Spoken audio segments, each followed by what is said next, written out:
Baik Bapak Ibu sekalian, pada kesempatan ini kita akan bahas judul Ramadan tanda kutip yang sia-sia. Banyak di antara umat Islam kita sayangkan mereka tidak mengetahui nilai hari-hari yang sedang dilalui sekarang.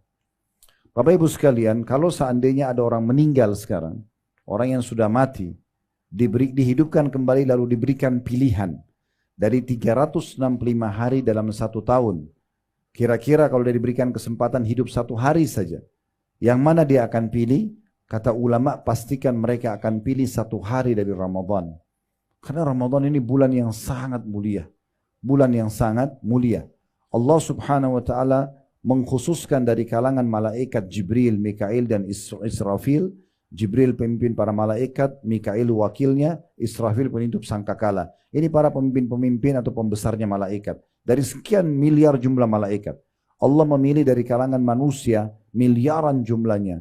Ya, bahkan kalau dari zaman Nabi Adam mungkin sudah puluhan atau mungkin sekian banyak jumlahnya, miliar ya. Itu Allah memilih para nabi-nabi dan rasul. Dan wajib kita imani 25 nabi dan rasul dari sekian miliar manusia. Mengerucut lagi ada 5 ulul azm, nabi-nabi pilihan, Nabi Nuh, Nabi Musa, Nabi Nuh, Nabi Ibrahim, Nabi Musa, Nabi Isa, Nabi Muhammad alaihi wassalam. Dan mengerucut lagi ke satu nabi yang paling mulia yaitu Nabi Muhammad alaihi wassalam.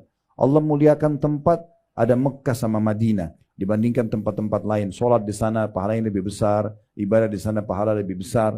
Begitu juga Allah khususkan waktu Ramadan lebih mulia daripada bulan-bulan lain. Ini bulan yang mulia. Bapak Ibu sekalian, Allah memang menargetkan kita di Ramadan sebagaimana dijelaskan dalam surah Al-Baqarah. Ya ayyuhalladzina amanu kutiba alaikumus siyamu kama kutiba alal ladzina min qablikum la'allakum tattaqun. Hai orang-orang beriman, dibuatkan untuk kalian program puasa di Ramadan, program-program ibadah di Ramadan sebagaimana telah dibuatkan program-program ini untuk orang-orang sebelum kalian agar kalian mencapai tingkat ketakwaan. Kita sekarang sedang masuk di masa pelatihan peningkatan skill. Kalau mungkin di kalangan manusia SDM-nya, kalau ini skill spiritualnya.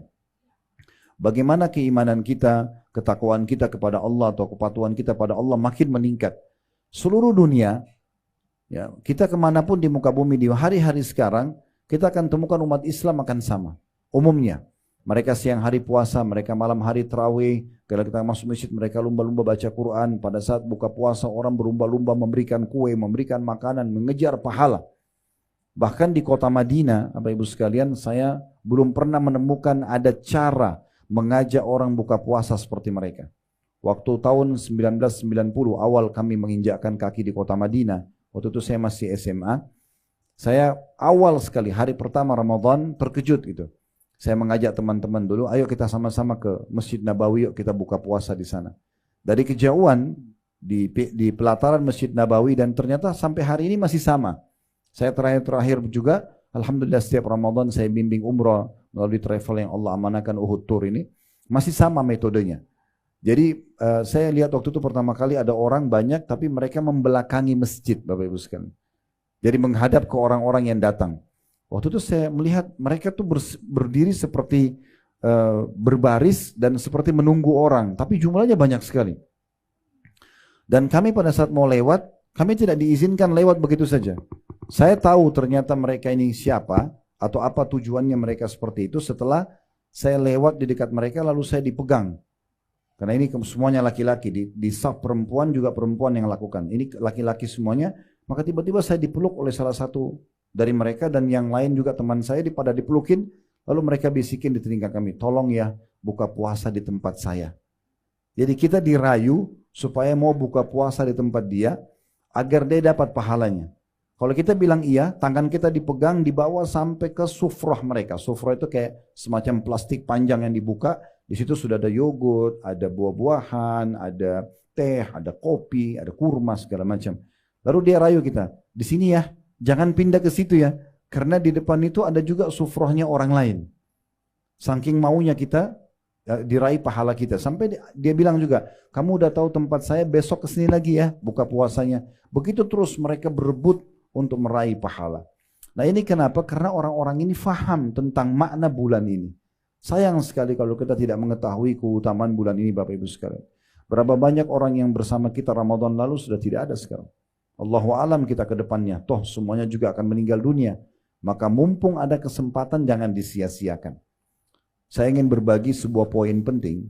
Kalau Allah masih berikan kepada Bapak Ibu kesempatan untuk ibadah walaupun hanya berzikir satu subhanallah, walaupun hanya sedekah dengan 1.000 rupiah, walaupun hanya dengan sujud sekali, walaupun dengan senyum kepada seorang muslim, berbagi makanan, menjenguk orang sakit, bakti sama orang tua, sesaat saja, jangan disia-siakan.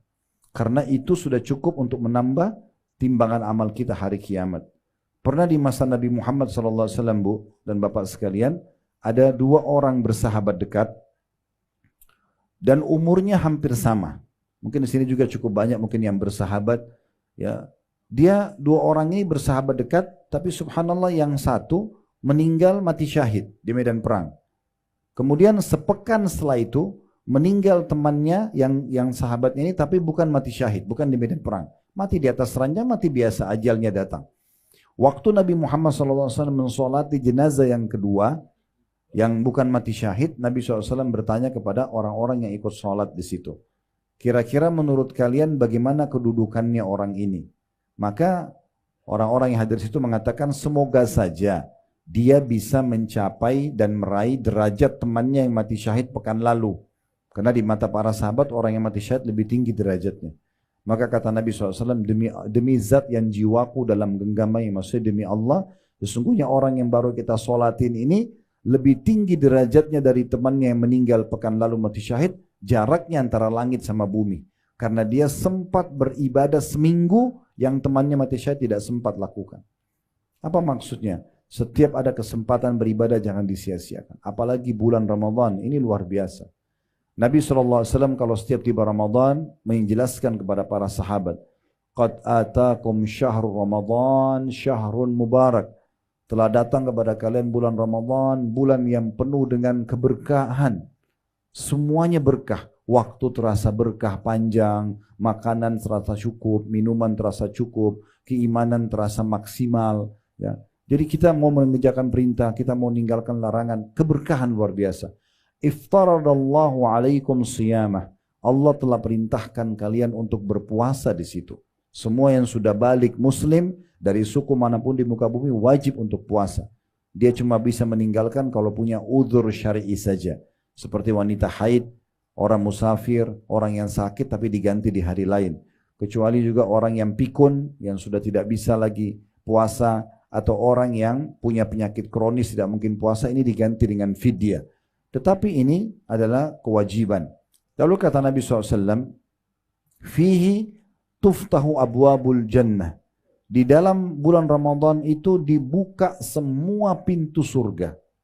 Ini iklan resmi Bapak Ibu sekalian dari Allah SWT setiap tahunnya, dan saya sebagai penyambung lidah tanda kutip sini, sebagai seorang dai menyampaikan kepada Bapak Ibu sekalian. Iklan resmi dari 1 Ramadan kemarin sampai akhir Ramadan nanti, Allah Subhanahu wa Ta'ala menyampaikan semua pintu surga dibuka. Maksudnya dibuka pendaftaran masuk ke dalam surga. Ini saatnya sekarang kita daftar. Kalau ada satu perusahaan Bapak Ibu sekalian yang membuka pendaftaran untuk melamar kerja di situ dari tanggal 1 Januari sampai 31 Januari, siapapun yang pergi mengantar surat lamaran di waktu itu, persentase diterimanya menjadi pegawai sangat besar. Karena dia datang di waktu yang sudah dibuka peluang. Beda dengan orang yang datang di bulan Februari, di bulan Maret yang memang tidak masuk dalam iklan penerimaan pegawai. Maka Ramadan seperti itu, lagi dibuka peluang untuk masuk ke dalam surga. Apa yang Bapak Ibu sekarang lihat umat Islam lakukan secara umum, siang hari puasa, mereka coba membaca Al-Quran, mereka berzikir, mereka sedekah, terus mereka menjaga diri dari yang diharamkan oleh agama, takut puasanya batal, ini memang perbuatan ahli surga. Oleh karena itu sekarang 1 bulan kita lagi dilatih, digodok untuk terbiasa menjadi ahli surga ini. Kemudian kata Nabi SAW, وَفِيهِ تُغْلَقُ أَبْوَابُ الْجَحِيمِ. Dan di bulan Ramadan ditutup semua pintu neraka. Ya. Dalam riwayat lain, la yuftah bab, tidak ada dibuka satu pintu pun. Bisa bermakna, Bapak Ibu sekalian, di dalam dikuatkan kalau dihubungkan dengan hadis yang lain, sesungguhnya Allah Azza wa Jal, Allah yang Maha Mulia dan Maha Tinggi, memiliki hamba-hamba yang dihapus nama mereka dari api neraka. Dan itu di bulan Ramadan, dan itu terjadi di setiap malam dari malam-malam Ramadan. Maksudnya dihapus Bapak Ibu sekalian, kita ini sekarang punya tempat di surga, punya tempat di neraka. Kita punya tempat di dua-duanya. Kalau seseorang meninggal dalam kondisi beriman, dia akan masuk di tempatnya yang di surga. Tempat nerakanya nggak dipakai. Kalau dia meninggal dalam keadaan fasik, banyak dosanya, di timbangan amal dosanya lebih berat daripada amal solehnya, maka dia akan dimasukkan ke nerakanya dulu sampai dosanya bersih baru masuk ke surganya. Kalau dia orang kafir, orang fasik, dia akan masuk dalam sampai meninggal begitu, dia akan masuk ke neraka dan tidak akan pakai tempatnya di surga. Jadi di Ramadan ini dibuka iklan resmi, siapa yang mau dihapus namanya dari api neraka, nggak ada lagi tempatnya di neraka, ini saatnya. Kalau Bapak Ibu mengerti, itu sangat bagus. Tapi kalau tidak, saya jelaskan sekarang. Setiap malam Bu dan Bapak sekalian di sholat witir di Masjid Haram Mekah dan Masjid Nabawi Madinah, termasuk Masjid Aqsa di Palestina, mereka di sholat witir itu di kunutnya umumnya pasti baca Allahumma a'tiq riqabana wa riqaba abaina wa ummahatina minan nar.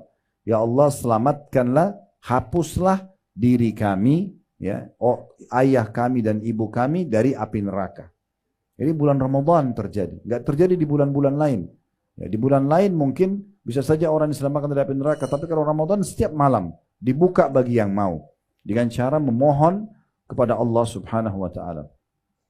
Lalu kata Nabi SAW, wa fihi tughallu asyayatin. Dan di bulan Ramadan semua syaitan-syaitan dibelenggu.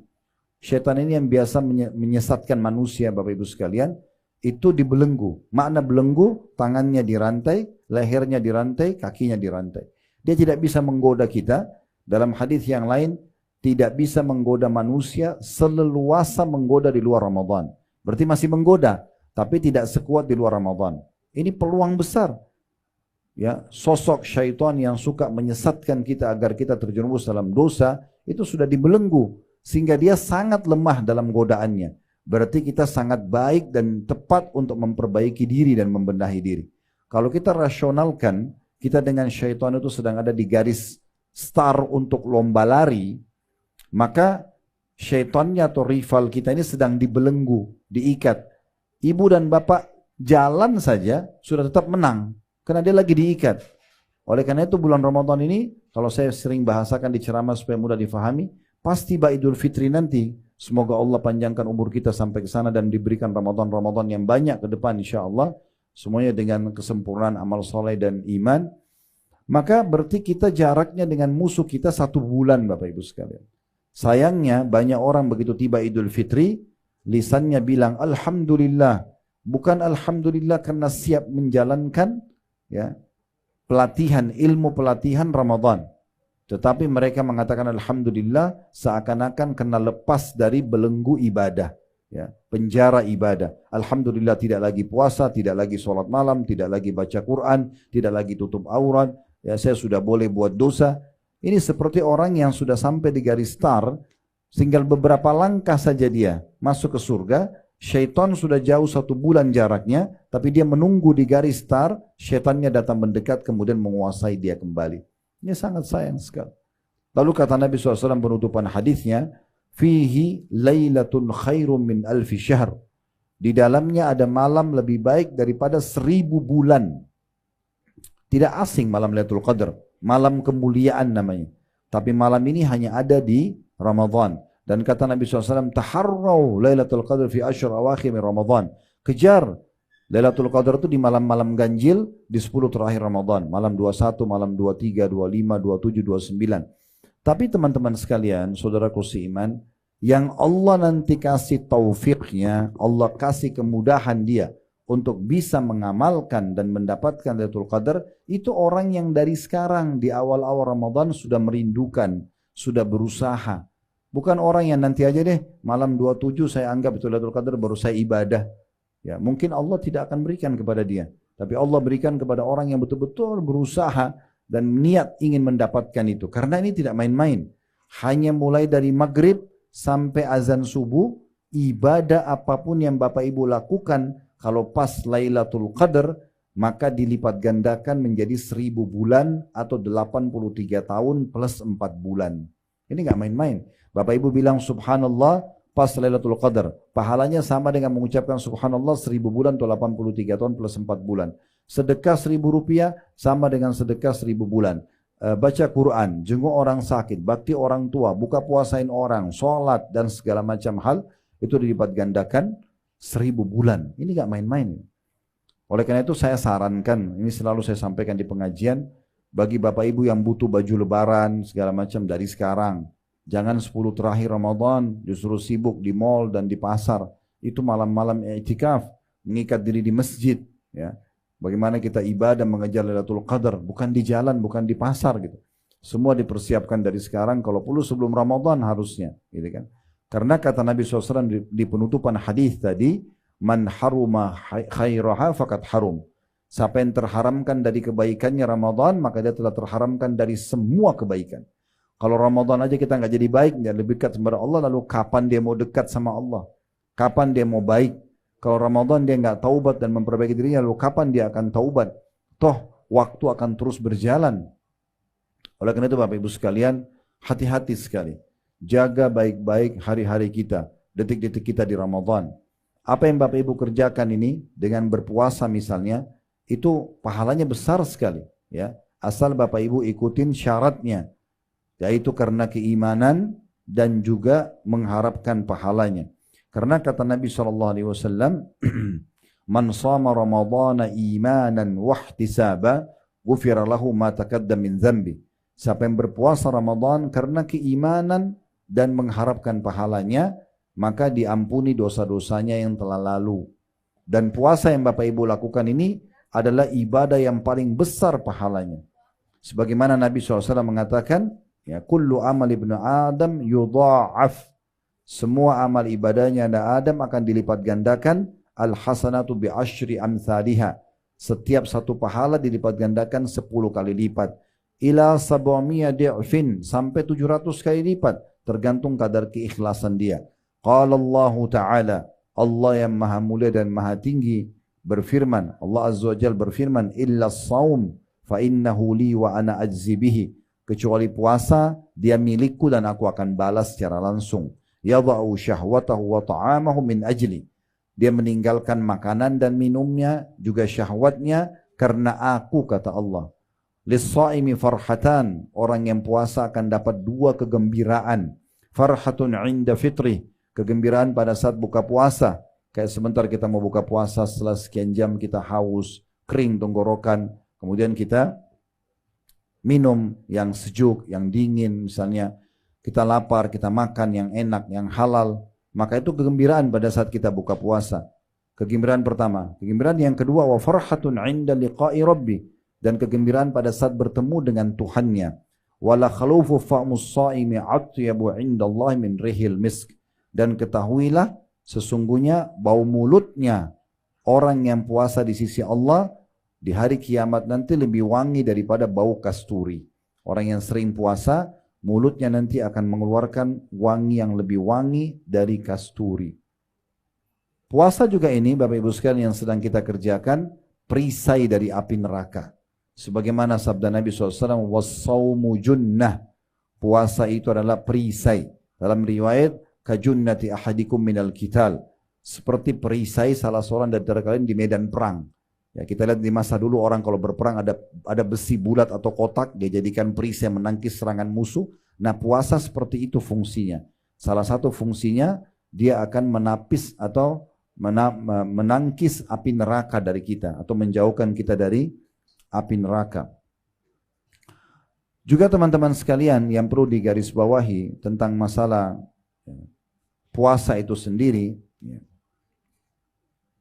Orang yang puasa ini akan mendapatkan satu kem istana di surga nanti. Pintu gerbangnya namanya Rayyan. Namanya Rayyan. Orang yang masuk hanya orang yang puasa. Begitu masuk ke dalam nanti akan ada istana-istana yang sangat mewah. Masing-masing akan diberikan kepada dia dari Allah Subhanahu wa taala. Sebagaimana sabda Nabi SAW, "Inna fil jannati baban yuqalu lahu Rayyan." Di surga itu ada pintu khusus gerbang yang bagus, yang mewah, namanya Ar-Rayyan. Yadkhulu minhu as-sha'imuna yaumal qiyamah. Orang-orang yang puasa akan masuk di situ nanti pada hari kiamat. La yadkhulu minhu ahadun ghairuhum. Tidak ada yang masuk selain mereka. Fa idza dakhalu ughliqa falam yadkhul minhu ahad. Kalau mereka sudah masuk maka akan ditutup dan tidak ada lagi orang yang boleh masuk ke sana. Dalam riwayat itu, riwayat yang sahih, riwayat Bukhari Muslim, dalam riwayat At-Tirmidzi dikatakan wa man dakhalahu lam yadhma abada. Siapa yang masuk ke dalam surga itu dari pintu Rayyan tidak akan pernah dahaga selamanya. Dalam riwayat lain, fa idza dakhala akhiruhum ughliq. Kalau datang atau masuk orang yang terakhir dari orang yang suka puasa, maka akan ditutup pintu itu. Man dakhala syarib. Siapa yang begitu masuk akan disambut dengan minuman yang nyaman. Wa man syariba lam yadhma abada. Dan yang minum dari air yang ada di pintu Rayyan itu, mereka tidak akan pernah haus selamanya. Mereka tidak akan pernah haus selamanya. Dan ini poin yang luar biasa yang bisa kita dapatkan. Dalam hadis yang lain tentang keutamaan puasa juga, Bapak Ibu sekalian, ini puasa wajib atau puasa sunnah. Tapi dalam hadis Hasan Sahih, diriwayatkan oleh Ahmad dan Tabarani, kata Nabi SAW, as-siyamu wal Qur'anu yashfa'ani lil abdi yawmal qiyamah. Puasa dan Al-Quran akan memberikan pertolongan untuk seorang hamba pada hari kiamat nanti. Yaqulus siyam, puasa akan berkata, ay rabbi mana'tuhu at-ta'ama wasyahwa. Hai Tuhanku, sungguhnya aku telah menahan dia untuk makan dan mengikuti syahwatnya. Jadi suami istri pun tidak boleh berhubungan biologis selama puasa karena membatalkan puasa dia. Fasyaffi'ni fihi. Maka berikanlah aku kesempatan untuk menolongnya supaya masuk surga. Wa yaqulul Qur'an mana'tuhu an-nauma bil-lail.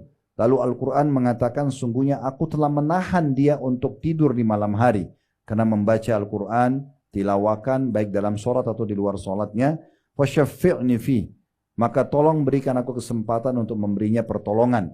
Qala fayushaffa'an. Kata Nabi SAW, maka keduanya diizinkan untuk memberikan syafaat. Di dalam hadis yang lain, Bapak Ibu sekalian, riwayat Imam Ahmad, kata Nabi SAW, man qala la ilaha illallah khutima lahu biha. Siapa yang mengucapkan dengan tulus, ya, la ilaha illallah, maka hidupnya nanti akan ditutup dengan kalimat itu juga. Dakhalal jannah, dia pun akan masuk ke dalam surga. Wa man shama yawma ibtigha'a wajhillah. Dan siapa yang berpuasa satu hari saja, wajib atau sunnah, Ramadan kita full 1 bulan. Siapa yang puasa satu hari saja, karena Allah, ikhlas karena Allah, khutima lahu biha. Allah akan tutup hidupnya nanti dengan pahala puasa itu, dakhalal jannah. Dia akan masuk ke dalam surga. Wa man tasaddaqa bi sadaqatin bitigha'a wajhillah khutima lahu biha, dakhalal jannah. Dan siapa yang bersedekah dengan satu sedekah, ya, karena Allah, maka akan ditutup hidupnya dengan itu dan dia akan masuk ke dalam surga. Kemudian dalam lafaz lain riwayat Al-Asbahani, lafaznya ya Hudzaifah. Kata Nabi SAW kepada sahabatnya bernama Hudzaifah, wahai Hudzaifah, man khutima lahu bisiyamin yaumin. Siapa yang sempat ditutup hidupnya nanti meninggal dengan puasa 1 hari saja, yuridu bihi wajh Allah azza wajal, dia mengharapkan wajah Allah yang maha tinggi dan maha mulia, adkhalahullahul jannah, dia pasti akan masuk ke dalam surga. Puasa ini kata Nabi SAW juga kepada seorang sahabat, ya, Abu Umamah berkata kepada seorang tabi'in, Abu Umamah berkata, qultu ya Rasulullah, saya berkata wahai utusan Allah, murni bi'amal, perintahkan aku agar mengerjakan satu amal yang aku bisa banyak panen pahala, bisa bersin dosa-dosa. Qala alaika bis-saum. Kata Nabi SAW, puasa. Ya. Fa innahu la idla lahu. Karena tidak ada saingannya. Tidak ada saingannya. Bapak Ibu puasa ini sekarang, ikhlaskan karena Allah. Kalau Bapak Ibu puasa ikhlas karena Allah, 1 harinya saja, perhatikan dalam hadis sahih, ya, diriwayatkan oleh Tabarani, kata Nabi SAW, man shama yawman fi sabilillah. Siapa yang berpuasa 1 hari saja di jalan Allah, maksudnya karena Allah dia mengerjakannya, bu'idat minhun naru masirata mi'ata amin. Akan dijauhkan api neraka darinya sejarak 100 tahun. 100 tahun ini keutamaan yang luar biasa yang bisa didapatkan juga dari orang yang sedang berpuasa. Begitu juga teman-teman sekalian, ya, dalam hadis yang lain, hadis riwayat At-Tabarani dan ini hadis hasan li ghairihi, kata Nabi SAW, man shama yauman fi sabilillah, siapa yang berpuasa satu hari saja di jalan Allah, ja'alallahu bainahu wa bainan nari khandaqan kama bainas sama'i wal ard. Allah akan jadikan antara dia sama neraka sebuah parit atau lembah yang besar antara dia sama neraka seperti jaraknya antara langit dan bumi. Jadi artinya dia akan selamat dari api neraka. Itu luar biasa yang bisa didapatkan. Nah, kita perlu teman-teman sekalian juga menambah selain puasa dengan sholat malam. Ya, tarawih yang kita tahu itu terjemahannya atau artinya santai, Bapak Ibu sekalian. Kenapa dikatakan santai? Karena kita bisa kerjakan sholat malam setelah sholat ba'diyah isya langsung. Selain Ramadan kita kerjakan bukan di waktu itu. Makanya tarawih, qiyam Ramadan, qiyamul lail, tahajud sama. Ini sama. Ya, jadi ibu dan bapak kalau kerjakan tarawih berarti sama sudah tahajud. Cuma bedanya di Ramadan Allah ingin kita lebih mudah mengerjakannya. Makanya dianjurkan dikerjakan setelah sholat ba'diyah isya. Sekarang saya berapa hari ini berjalan, kita selesai 8:30 maksimal sudah selesai setelah isya. Ya. Ada mungkin yang paling lambat mungkin sampai jam 9 malam, tapi sudah dapat pahalanya. Sholat malam, ya. Dan kata Nabi SAW, man qama ramadhana imanan wahtisaba, ghufira lahu ma taqaddama min dzambi. Siapa yang mendirikan malam Ramadan, ya, karena mengharapkan pahala dan juga karena keimanan dan mengharapkan pahalanya, maka akan dibersihkan dosa-dosanya yang lalu. Bapak Ibu yang berhalangan tidak bisa ke masjid, boleh sholat di rumah. Yang penting jangan sia-siakan. Ya, ini kesempatan emas, karena selain Ramadan kita kerjakan tahajudnya di akhir malam. Ya, kita istirahat dulu, mungkin 2-3 jam sebelum subuh. Ya. Walaupun sebenarnya sekarang kita lagi di training sama Allah. Umumnya saya tanya jemaah saya, Bapak Ibu kalau bangun sahur berapa lama sebelum subuh? Jawabannya 1 jam, ya, sebelum subuh, 45 menit sebelum subuh. Nah, kita dilatih dalam 1 bulan terbiasa supaya kita sahur. Dan kata Nabi SAW, tasahharu fa inna fis sahuri barakah. Makan sahur kalian, karena pada sahur itu ada keberkahan. Sebenarnya sadar tidak sadar Bapak Ibu sekalian, kita sedang ya dibiasakan bangun di waktu tahajud. Itu waktu tahajud tuh. Sahur itu waktu tahajud, itu waktu mustajab doa. Nah, kita dilatih di Ramadan. Cuman Allah mudahkan buat kita nggak disuruh tahajudnya di situ. Kita dimajukan di Ramadan di awal malam. Nah, itulah tarawih. Dan kalau bisa sholat berjamaah di masjid itu sangat bagus. Ya, ibu-ibu juga sama. Karena kata Nabi SAW, siapa yang sholat malam Ramadan itu, maksudnya tarawihnya bersama imam sampai imamnya bubar, maka dicatat baginya dia telah mendirikan sholat semalam suntuk. Seperti Bapak Ibu tidak tidur sama sekali. Salam, sholat lagi, begitu terus. Itu kan berat. Tapi bisa kita dapatkan dengan cara sholat berjamaah bersama imam. Ya. Bersama imam sampai imamnya selesai atau bubar. Baik, kita perlu ingatkan Bapak Ibu sekalian, mungkin sekaligus kita tutup mungkin materi kita dengan ini, yaitu pentingnya kita perhatikan hal-hal yang bisa membatalkan puasa atau minimal mengurangi pahalanya, ya, minimal mengurangi pahalanya. Kalau yang membatalkan itu, ya, kalau suami istri hubungan biologis di siang hari Ramadan, dan ini perlu diketahui, ya, kalau ada yang melakukannya maka puasanya batal, dia wajib taubat nasuha, plus dia harus kena kafarah, denda. Dia kena denda. Dendanya apa? Kalau dia bisa bebasin budak, bebasin budak. Tapi di masa kita sekarang tidak ada perbudakan. Kemudian yang kedua, kalau tidak ada budak tadi, maka dia berpuasa 2 bulan berturut-turut. Ini juga kalau masih berat, maka dia memberikan makan 60 orang miskin. Jadi harus faham hukumnya. Ya. Kalau malam hari, Allah berfirman dalam surah Al-Baqarah, "Uhilla lakum lailatas siyamir rafathu ila nisaikum, hunna libasun lakum wa antum libasul lahun."